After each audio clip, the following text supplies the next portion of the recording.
Sa pilitan daw pinasok ang bahay ng armadong lalaki na mabilis tumakas. Isa sa mga tinitingnang anggulo, ang pagkakasangkot umano sa illegal na droga ng ilang malapit sa biktima. Isang tama ng bala ang bumasag sa katahimikan sa Talisay City sa Cebu nitong nakaraang linggo. Isang 14 anyos na dalaga ang di umano pinagbabaril habang sumasagot ng module sa loob pa man din ng kanilang bahay. Ang suspect, armado raw ng baril. Naku yung nuktok, nga sila mga bli. Patiran ko nung ang portahan. Patiran portahan niya, dan gikuanan, ilan. Ang mga pulis agad nag-imbestiga pero Yung unang statement na pinalabas nila, taliwas sa investigasyon na ginawa ng ating kapulisan. ang mga saksi sa krimen may pinagtatakpan.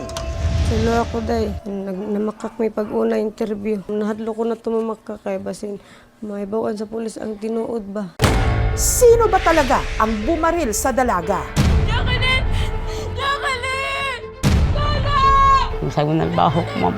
Ito na ako, ma'am.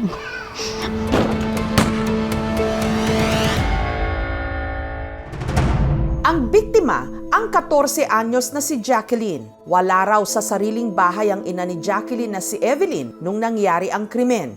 Nasa kabilang bahay kung saan siya namamasukang kasambahay. Dito ko sa kong amo, nagpakatukos bata. Kato nang kuan, nanawag na sila tabang. Alas 9 siguro to, alas 8 ba. Ito nigawas ko ang bata kong libiyaan. Dito na raw tumambad kay Evelyn ang duguan niyang anak na buhat-buhat ng kanilang kapitbahay. Si Divina agad daw ibinalita sa kanilang ina na di umano pinasok ang kanilang bahay. Ang naroon ng mga oras na yon, si Jacqueline, si Divina, ang live-in partner nitong si Kenji at ang isa pa nilang kapatid na si Edwin. Si Jacqueline, sumasagot daw noon ng module sa kama. Pagbuta ito, mamati pagamatan ako. Yan igawas ko, paggawas na ko, pagtanan na ko si Jacqueline na may dugos na ako. Kaya pagtulalakin, pangayo tabang sa gawas, mata nidagan ko sa gawas. Nailaki na nga rin, nakabulit na musil. Naman ko kabaw na natog man ko, natog me din. Then, nakamata man siya pagbuto. Then, pagmata niya, ako gipukaw, kay nakita man siya kumahud, nagdugo-dugo. Pero ang naunang salaysay ni Divina nagdulot ng kalituhan. According to the first statement of the victim, it was transpired at 7 a.m. However, it was reported to the police 9:30 a.m. Contaminated yung crime scene. At dito nadiskubre ng mga pulis na walang nanloob sa bahay ng biktima dahil ang suspect nakatira mismo sa kanilang bahay. Jacqueline! Ang nakabaril kay Jacqueline, walang iba kundi ang kanyang kuya Edwin. Actually, yung suspect po natin ay under probation po siya dahil sa kasong illegal na droga. Totoo raw na sumasagot ng module noon si Jacqueline. Ako junior, natog. Then, gipa-iswag sa kumang Jacqueline ba? Kaya nag-module man sila. Pero pagkapausog daw ni Jacqueline sa kanyang kapatid, bigla raw may dumausdos sa bulsa ng kanyang kuya Edwin. Isang baril na agad pumutok. Ang bala tumama sa mukha ni Jacqueline na agad niyang ikinamatay. Ito ako dyan, sorry tol, wala tuyo ah. Hot kay sa dughan. Katong nihilak ako kay junior. Ito nang hilak mi dire din. Ningon ako kay junior nga kanang sorry tol, ba tuyo ah. Ipinakita ni Evelyn ang mga naiwang module ni Jacqueline nung nangyari ang insidente. Ang ilan sa mga ito may bakas pa ng dugo. Kasi sa skwida yun, hindi siya mo absent mo, mahilak to sa pabsinon. Ang baril, isang revolver. Si Divina, nung mga sandaling yun, gulong-gulo na. Isusuplong ba niya ang kanyang kapatid na si Edwin o kanya itong pagtatakpan? Ano na gagawin natin ngayon? Ano nangyari? Pinayuhan sila ng kanilang kapitbahay na itago natin sa pangalang Andrea. Balik kusod mo to, nangari sa timang. Nangari siya, nana siya. Hoy, paminaw mo narbay magkuhan ka na mag-imbestiga diri. Anaan niya pag-istorya nga, nangari laki. Pero ang malaking palaisipan para kay Divina kung paanong nagkaroon ng baril ang kanyang kapatid. Ang armas gikuha ni Junior niya yagisod sa bus nga itom. Yan ang nagidon ni kuan ni Titing. Niya gipatapig. Nasaan na rin ba ang suspect? Isang araw matapos ang insidente ng pamamaril sa Cebu, isa pang nakababahalang gun-related incident na nangyari sa loob din ng tahanan ang gumulantang naman sa Negros Occidental. Ang itinuturo namang nakapatay sa isang pulis, ang 7 taong gulang niyang anak. Hindi nagpaunlak ng panayam ang pamilya, pero ayon sa mga kapitbahay, madalas daw nilang naririnig na nagtatalo ang mag-asawa. Dapat magpa-fresh kayo mga mamshi para hindi kayo iwanan. Dapat kayo ang nang iiwan. Ang pinag-ugatan daw ng kanilang alitan, TikTok Live. Nung time na yon parang merong isang gifter si tita na loyal sa kanya. Parang nagchat-chat sila. Pero for friends, wala naman mali siya. Ang alitan ng mag-asawa, narinig daw ng anak nilang itago natin sa pangalang Julio. Hindi ko man narinig yung kanilang argument. Yung narinig ko lang, may nabasag na mga gamit. Seconds lang, may narinig na ako naputok ng baril. Yung isang anak, lumabas siya ng bahay nila. Pinatay niya daw yung papa niya para wala ng gulo. Ang tatay na pulis nagtamo ng isang tama ng bala. Ang tumapos sa kanya, sarili niyang baril.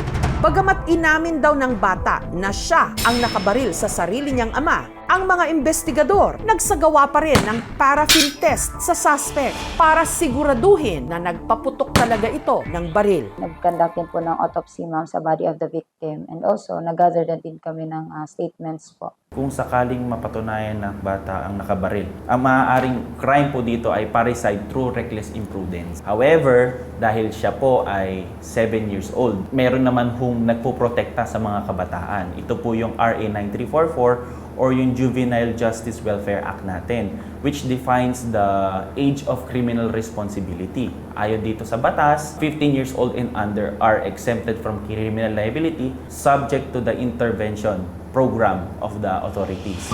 Para sa ang trabaho, may kakambal na baril o armas. Paano ba ito iingatan para hindi mapunta sa maling kamay na maaring magdulot ng dahas? Dahil pwedeng iuwi yung baril, so kailangan ito mayroon kang bolt or container man lang na may lock and laging isaisip na dapat keep out from children's reach at hindi niya basta-basta ilagay na lang sa kung saan-saan.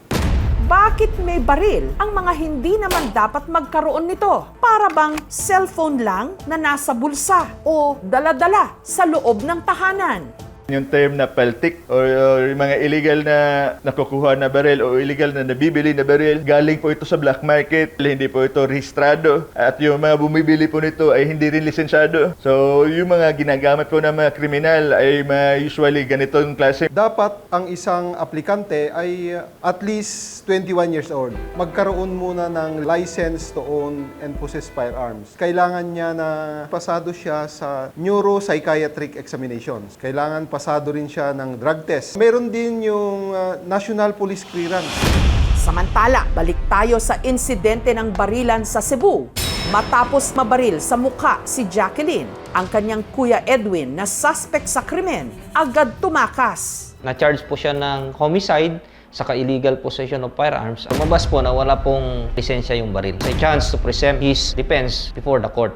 Dawit din sa kaso ang mga kapitbahay na ayon kay Divina, nagtulak sa kanilang magsinungaling.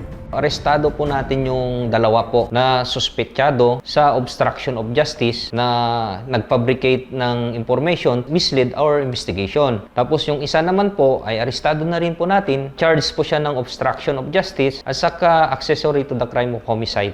Dahil po sa pagtatago ng baril na material po doon sa insidente na po yun. There was an attempt to cover up. Sakit sa buot, igura mo ko ni Adto, ni Tabang kay naluoy ko. Iba niya ako na gibali. Wala mong kuningon nga, itago ang pusil nga. Wala na mo na yung isulti sa pulis. Gamahay dyan kung ano ni Tabang ko ngayon, ni Adto ko sila ha. Pagkaroon na kami na gibali siya mga igsuot. Ngayon, ana din po itabo. Si Kimji, nga, Kol, ilobo lang na Kol, kuha na mo na unya. Okay bagod. Naadid ako dahil ng kaso dahil kung magtago-tago armas. We are not just legally liable, but we are also morally accountable especially sa mga mahal po natin sa buhay. Ang Pilipinas ay isa sa may pinakamataas na bilang ng mga namamatay dahil sa baril sa buong mundo. That's an average of 20 deaths per month. Gawin nating mas istrikto ang ating batas. Walang lugar ang baril sa isang mapayapang bayan. Gawas lang, asa kaya ng tago karon ay pagtago-tago kay samot imong kuan kaso tubanga sa rin imong igsuon na unsa ri. Mapusaylo kay igsuon man ang Japon na namo. Unta mo surrender na siya. Kung ang baril mismo bilang bagay ang ating pag-uusapan, walang kaso. Kailangan kasi itong hawakan ng mga mangangalaga sa ating kaligtasan. Pero kung mapunta ito sa maling mga kamay o sa maling lugar, delikado ito. Pwedeng magdulot ng karahasan at trahedya kahit pa sa pinakaligtas sanang lugar, ang ating tahanan. Thank you so much mga kapuso. Kung nagustuhan niyo po ang videong ito, subscribe na sa GMA Public Affairs YouTube channel. Don't forget to hit the bell button for our latest updates.